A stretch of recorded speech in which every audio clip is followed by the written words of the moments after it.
اللہ تعالیٰ فرشتوں کے ساتھ فخر کرتا ہے کہ میرے بندوں کو دیکھو جو پراگندہ اور دھوپ کی تکلیف میں یہاں آئے ہیں، میں تم کو گواہ بناتا ہوں کہ ان سب کو میں نے بخش دیا۔ فرشتے کہتے ہیں کہ ان میں ایک شخص گنہگار ہے۔ اللہ فرماتا ہے کہ ہم نے ان سب کو معاف کر دیا۔ رسول خدا صلی اللہ تعالیٰ علیہ وسلم نے فرمایا کہ عرفہ کے دن اللہ بہت سے لوگوں کو دوزخ سے آزاد کر دیتا ہے۔ نبی اکرم صلی اللہ تعالیٰ علیہ وسلم نے یوم عرفہ پر فرمایا، لوگو، اللہ اس دن میں حاضری کی وجہ سے فرشتوں کی جماعت پر فخر کرتا ہے اور فرماتا ہے کہ تمہارے گناہوں کو معاف کرتا ہوں مگر حقوق العباد کو نہیں۔ نیک لوگوں کی خطاؤں کو معاف کرتا ہوں اور نیکوں کے سوال کو پورا کرتا ہوں۔ اللہ کا نام لے کر مزدلفہ چلے جاؤ۔ مزدلفہ میں بھی اللہ گناہوں کی مغفرت فرماتا ہے اور ان کی سفارش قبول فرماتا ہے اور رحمت خداوندی سب کو گھیر لیتی ہے۔ زمین میں اس کی مغفرت پھیل جاتی ہے اور جنہوں نے اپنی زبان اور ہاتھ کی نگرانی کی ان کو وہ رحمت گھیر لیتی ہے۔ ابلیس اور اس کی ذریات عرفات کے پہاڑوں پر چڑھ کر حاجیوں کو دیکھ کر چیخنے چلانے لگتے ہیں اور غم کرتے ہیں۔ دوستو، حضرت عباس بن مرداس رضی اللہ تعالیٰ عنہ سے روایت ہے کہ حضور صلی اللہ تعالیٰ علیہ وسلم نے عرفات کی شام کو اپنی امت کے لیے مغفرت کی دعا فرمائی۔ خداوند کریم کی جانب سے جواب ملا کہ آپ کی تمام امت کو بخش دوں گا مگر ظالم اور حقوق العباد کو نہیں معاف کروں گا جب تک کہ ظالم سے مظلوم کو حق نہ دلوا دوں۔ دوستو، میدان عرفات کا محل وقوع اگر بیان کیا جائے تو میدان عرفات مکہ سے مشرق کی جانب طائف کے راستے پر 21 کلومیٹر دور ایک بڑا وسیع اور عریض میدان ہے جہاں دنیا کے چپے چپے سے آنے والے عازمین حج 9 ذی الحج کو جمع ہوتے ہیں۔ یہ میدان شمال سے جنوب تک 12 کلومیٹر اور مشرق سے مغرب تک 5 کلومیٹر تک پھیلا ہوا ہے۔ یہ شمال جانب سے عرفات نامی پہاڑی سلسلے سے گھرا ہوا ہے۔ 9 ذی الحج سے پہلے میدان سنسان رہتا ہے جبکہ حج کے ایام میں کسی آباد شہر کا منظر پیش کرتا ہے۔ میدان عرفات حرم مکی سے باہر ہے اور مقامات حج میں یہ وہ واحد جگہ ہے جو حدود حرم سے خارج ہے۔ دوستو، میدان عرفات چند برس قبل پہلے چٹین میدان ہوتا تھا۔ کہیں کہیں گھاس نظر آتی تھی لیکن اب صورتحال مختلف ہے۔ یہاں زبردست شجرکاری کی گئی ہے۔ اب حاجی خیموں کی بجائے نیم کے درختوں کے سائے کے نیچے چادر یا جائے نماز بچھا کر عبادات میں مشغول ہو جاتے ہیں۔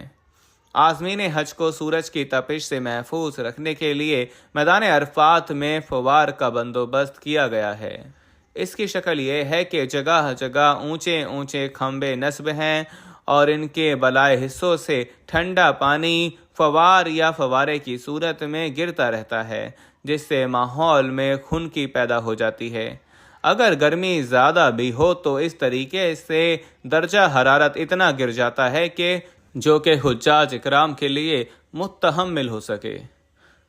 دوستو، میدان میں عرفات کے درمیان میں ہی جبل رحمت ہے۔ یہ میدان عرفات کے شمال مشرق حصے میں سرخ رنگ کی ایک پہاڑی ہے۔ اس کی اونچائی 200 فیٹ سے کچھ کم ہے جو کہ عرفات کے اصل پہاڑی سلسلے سے اب کچھ الگ ہو چکی ہے۔ اس پہاڑی کو بھی عرفہ کہتے ہیں لیکن اس کا معروف نام جبل رحمت ہے۔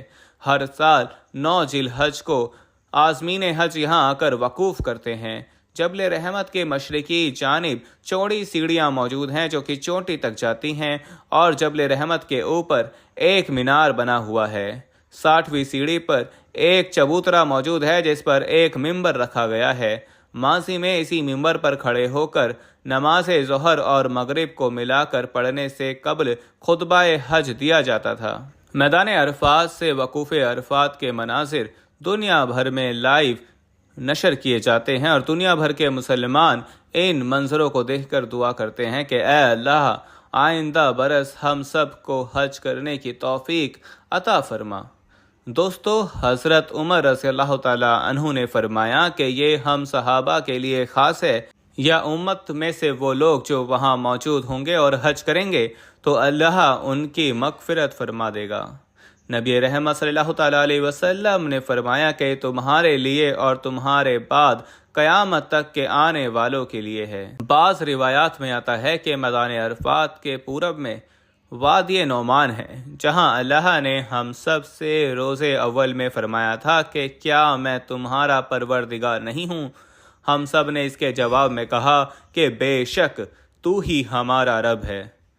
دوستو، میدان عرفات سال کے 364 دن بالکل سنسان رہتا ہے، اور پورے سال میں صرف ایک روز 9 ذی الحج کو 8 سے 10 گھنٹے کے لیے یہاں ایک پورا شہر آباد ہو جاتا ہے، جب عازمین حج نماز ظہر اور نماز عصر کو ملا کر پڑھتے ہیں، اور اس سے پہلے خطبہ حج دیا جاتا ہے، اور پھر یہ لوگ رات بسر کرنے کے لیے اس شہر کو چھوڑ کر مزدلفہ کی جانب روانہ ہو جاتے ہیں اور اپنی رات وہاں ادا کرتے ہیں، اور دیگر مناسک حج کو ادا کیا جاتا ہے۔ میدان عرفات کی ہسٹری، اس کا محل وقوع، اس کی فضیلت آپ کے سامنے بیان کر دی گئی ہے۔ آپ کو آج کی ویڈیو کیسی لگی؟ کمنٹ سیکشن میں اپنی قیمتی رائے کا اظہار ضرور کیجیے گا۔ اللہ رب العالمین سے دعا ہے کہ وہ آئندہ برس ہم سب کو اپنے گھر پر حج کے لیے بلا لے، آمین یا رب العالمین۔ ویڈیو پسند آئے تو اس کو لائک کیجیے گا اور شیئر کرنا مت بھولیے گا،